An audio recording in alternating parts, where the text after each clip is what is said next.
appear quite uninspiring, and policies have to be conducted amidst a whirlwind of uncertainty. At such critical times, conferences of this nature can help us better understand the evolving scenarios and policy trade-offs, which are not easy in the current times. In my address today, I propose to briefly cover some of my thoughts on South Asia's current macroeconomic challenges and policy priorities. Looking back into history, the South Asian region has been a key hub of ideas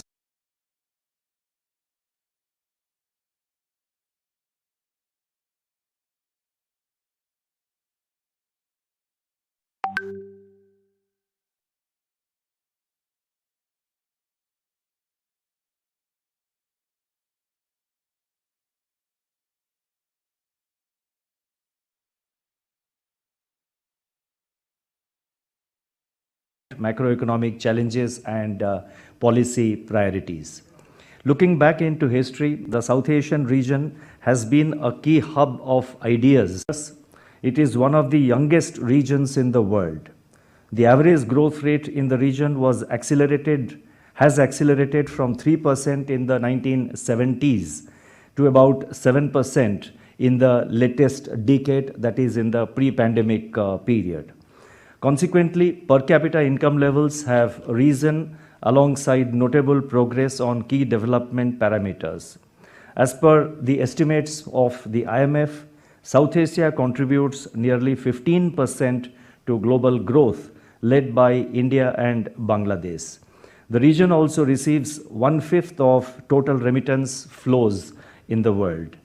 The South Asian region has grown responding to formidable global challenges in the past. Following the food crisis of the 1960s, with which all of us are familiar, the region successfully implemented the Green Revolution. And that brought about a huge change in this region in terms of achieving self-sufficiency in many parts of this region, and the earlier dependence on imports from other countries was considerably reduced. After the oil shocks of the 1970s, so that was in the 60s, and then subsequently after the oil shocks of the 1970s, immigration from South Asia to West Asia became one of the largest market-driven labor flows. This in turn led to a significant increase in remittance flows into the region. The Asian financial crisis of 1997 impacted the South Asian countries in terms of surges in capital outflows and exchange market pressures. Over the years, as a crisis prevention strategy, the South Asian countries prioritized sound macroeconomic policies and embraced financial sector reforms focusing on competition, prudential regulation, enhanced transparency, audit and accounting standards. These measures helped in preserving macro stability while sustaining integration of domestic economies with the global economy. In recent years, multiple shocks, in particular the COVID-19 pandemic and the war in Ukraine, have dampened the economic prospects of the South Asian region as in other parts of the world. Some of the countries in the region have also been contending with ramifications of unsustainable debt and climate change-induced events. Consequently, they have been seeking recourse to the IMF's financing facilities. Notwithstanding these challenges, as per the World Economic Outlook database of October 22, which was released by the IMF, India, Bangladesh and Maldives would be among the fastest growing economies in the world in 2022 and 2023. According to the Asian Development Bank's December 2022 outlook, the South Asian region's GDP is projected to grow at 6.5% in 2022 and 6.3% in 2023. The World Bank estimates that regional cooperation could be a win-win situation for all countries of the region. For example, intra-regional trade is currently only 1/5 of its potential. That is, intra-regional trade in the South Asian region is only 1/5 of its potential. And also this implies that the annual shortfall, this has been calculated by the World Bank, this implies the annual shortfall to be in the region of about 44 billion US dollars. The World Bank assessment also suggests that a common electricity market for Bangladesh, Bhutan, India and Nepal can yield savings of about US dollar 17 billion in capital costs.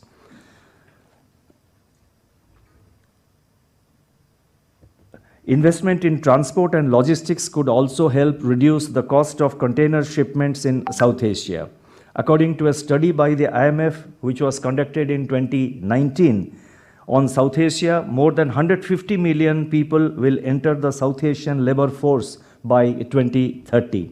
The dependency ratio is expected to continue ebbing for almost 2 decades, indicating the strong demographic dividend of the dividend the region is set to benefit from.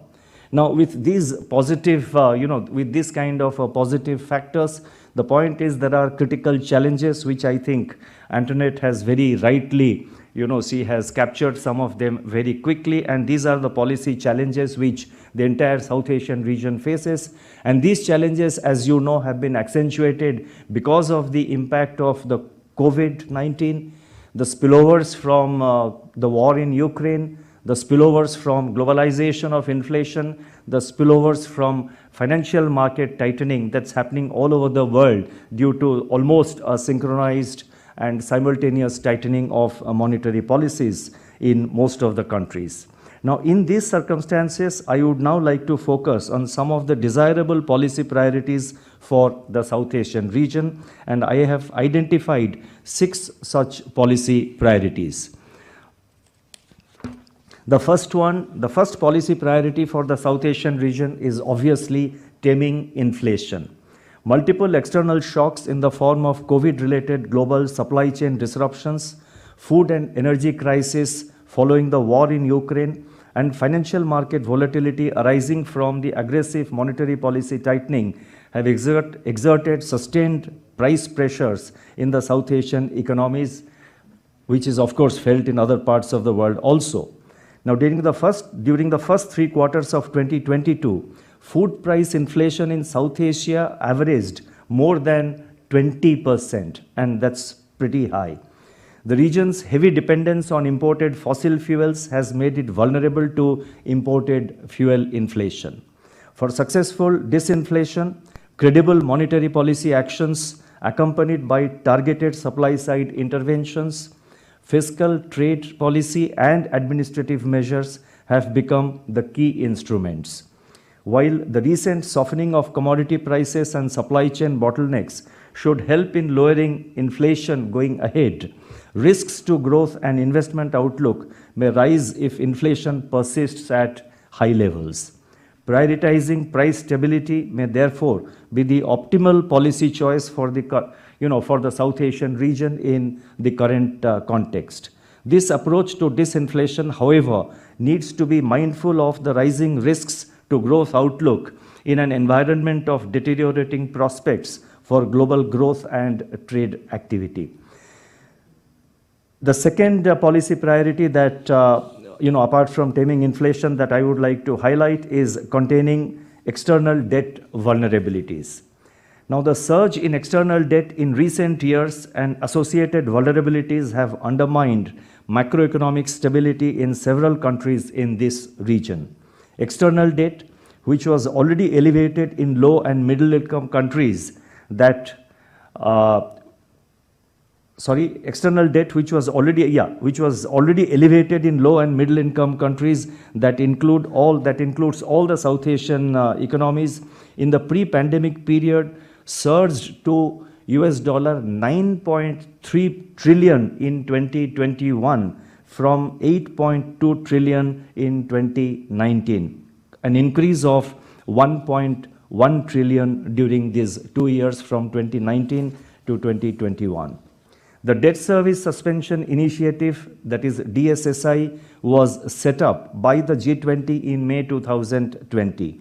Up to December 2021, an estimated 12.9 billion US dollar of debt service was deferred. According to World Bank, 60% of the 73 DSSI eligible countries are at high risk of debt distress or are already experiencing it. It is estimated that total external debt service payments on public and publicly guaranteed debt by poorest countries may rise by 35% to about 62 billion US dollar in 2022 and to remain high up to 2024 due to rising global interest rates and the compounding of interest on DSSI debt service deferrals. Even though the participation of private creditors was encouraged in the DSSI, their response has not been encouraging. There has been a notable shift in the creditor composition of low and middle income countries between 2010 and 2021. The share of lending by private creditors in the long-term public and publicly guaranteed debt was 61% in 2021 against 46% in 2010. And the share of debt owed to bondholders was 47% in 2021 against 29% in 2010. A distinct shift in the creditor base over time in favor of private lenders and non-Paris Club official creditors has added a new dimension to debt restructuring processes, especially for the low-income IDA-eligible debtor countries. The share of debt owed to non-Paris Club creditors rose to 68% in 2021 from 42% in 2010. The increasing reliance on private creditors has raised debt service costs and complicated creditor coordination in debt resolution efforts. During 2010 to 2021, the average maturity on loans from private creditors was 12 years as compared with 26 years for loans from official creditors, and the average interest rate on loans from private creditors was 5% vis-a-vis 2% on loans from official creditors. Now, in this context, the role of multilateral organizations, but I have given too many data. Now, it's, I thought actually for quite a while whether I should have it in a lecture or I should just leave it out. But I thought these are important pieces of numbers which are important to place things in perspective, which makes us understand the whole, the whole scenario much better, and also can guide us, especially the policymakers, the central banks and the fiscal authorities, to deal with these debt resolution efforts. A copy of my address will be uploaded in the RBI website soon after this address is over. So those of you who are interested may like to have a look at this, especially with regard to the numbers, if not the content or the arguments, but at least the numbers are important. Now, in this context, the role of multilateral organizations, particularly the IMF and the World Bank, it becomes crucial in making debt treatment efforts more effective, while also strengthening the mechanism of, I repeat, while also strengthening the mechanism of recording, reporting, and analysis of debt data so as to enhance transparency and preserve debt sustainability. The IMF's role in capacity building in the region with a focus on region-specific macro dynamics, policy effectiveness challenges, and economic aspirations of the nations would also be extremely useful. I now move to the third aspect of the third policy priority for the region, and this is in my view. That is with regard to, that focuses on raising productivity.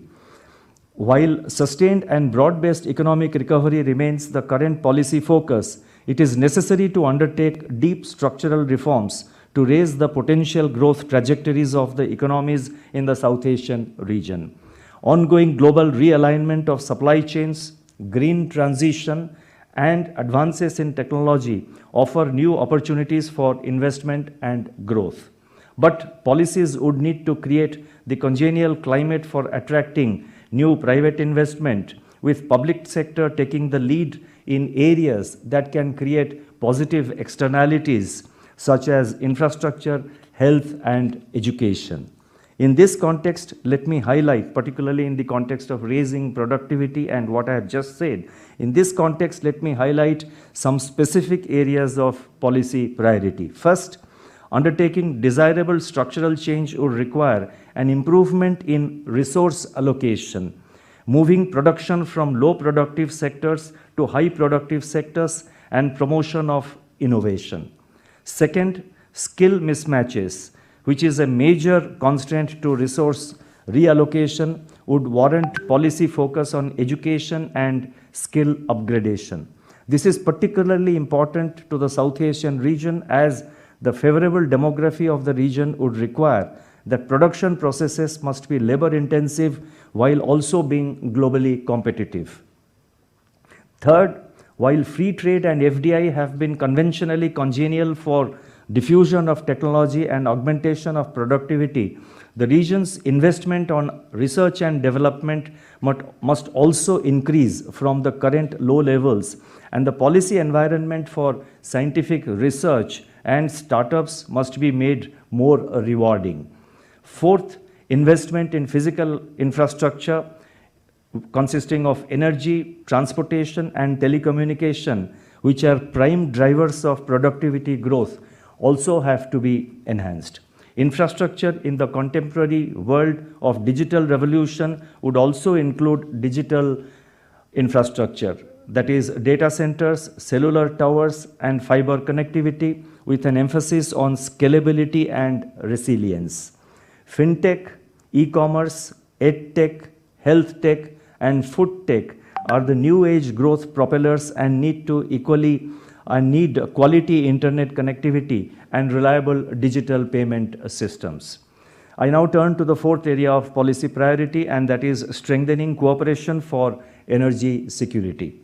The South Asian region has a high reliance on fossil fuels and imported energy, making the region vulnerable to volatile oil, gas, and coal prices. In view of the dominating influence of geopolitical factors in driving global energy market dynamics, the region needs to strengthen energy cooperation arrangements so as to enhance resilience to external shocks. India and Bangladesh have already agreed to enhance the sub-regional connectivity in the energy sector by linking the power grids of the two countries synchronously. The India-Bangladesh Friendship Pipeline project, which is a 130-kilometer pipeline joining Siliguri in West Bengal and Parbatipur in Bangladesh, would have a capacity to export petroleum products of 1 million metric tons per annum. Other examples of cooperation include transportation of petroleum, oil and lubricants across national jurisdictions. Similarly, cross-border petroleum product pipeline and joint venture hydroelectric projects are testimony to the immense scope for energy cooperation in the South Asian region. Harmonization of testing processes, performance and conservation standards, and labeling criteria for electrical appliances in the region can contribute to regional energy security by promoting cost savings and by boosting efficiency and trade. Integration of national power systems in the region could facilitate leveraging of untapped surplus hydropower while also giving fillip to development of solar and wind resources. Programs of bulk procurement and distribution of energy efficient appliances can be adopted by countries in the region. India, for example, has the Ujala scheme for distribution of LED bulbs at an affordable price. The next area, which is I think the fifth area of policy priority, is cooperation for greener economy in the region. South Asia is one of the most vulnerable regions to climate change because of its large population and degradation of natural resources. Extreme climate events, that is floods, droughts, heat waves, and unseasonal rains, have increased over the past century. As per estimates of the International Financial Corporation IFC, between 2018 and 2030, the funding requirements for investment in renewable energy, greening the vehicle fleet and making future building stock green and resilient to climate change risks in South Asia alone would be over US dollar 410 billion, 670 billion and 1.3 trillion respectively. I mean, I mentioned the three components, and these are the investments required in the three components, and the three components are funding requirements for investment in renewable energy, one, greening the vehicle fleet, and that is number two, and making future building stock green and resilient to climate change. This is the third component, and the funding requirements have been mentioned. Besides financing, access to technology and key minerals would also be critical for successful green transition. Robust regional disaster management systems could help in ensuring timely and effective response to devastating climate events. India spearheaded the global initiative and launched a Coalition for Disaster Resilient Infrastructure, CDRI, in 2019.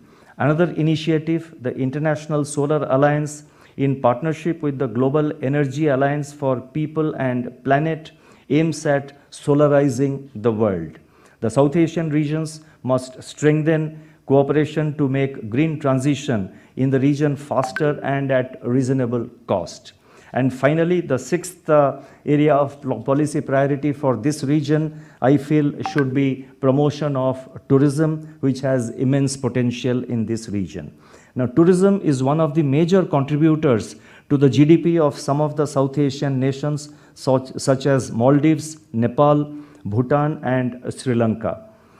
As a sector, tourism, as all of us know, is a huge creator of employment.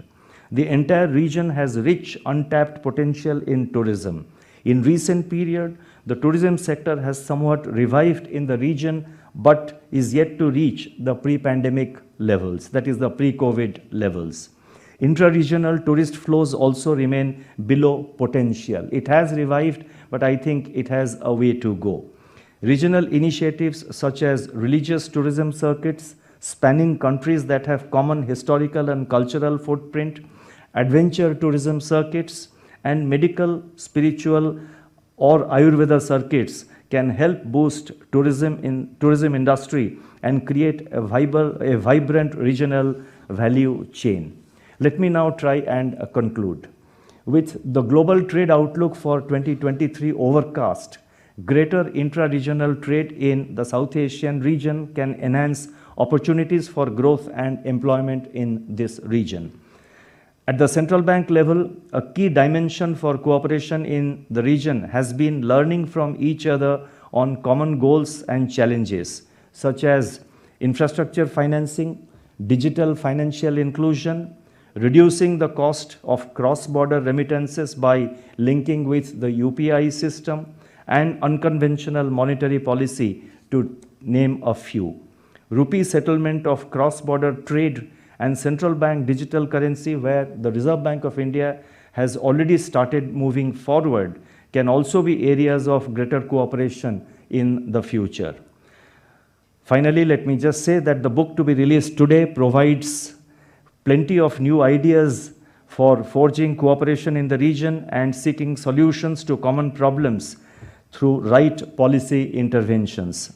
I appreciate the efforts of the authors whose contributions have made this book possible. I do believe that the discussions during the day on policy choices will help us in reshaping the future prospects of the South Asian region. I'll stop here. Thank you very much for your hearing.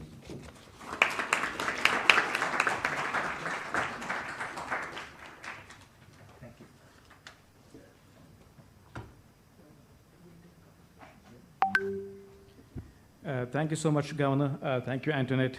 I thought the book had a number of ideas, but the Governor's speech in 3 pages had multiple number of ideas, what the book has. So thank you for that. We have 10 minutes for some questions. I'll open the floor. If you...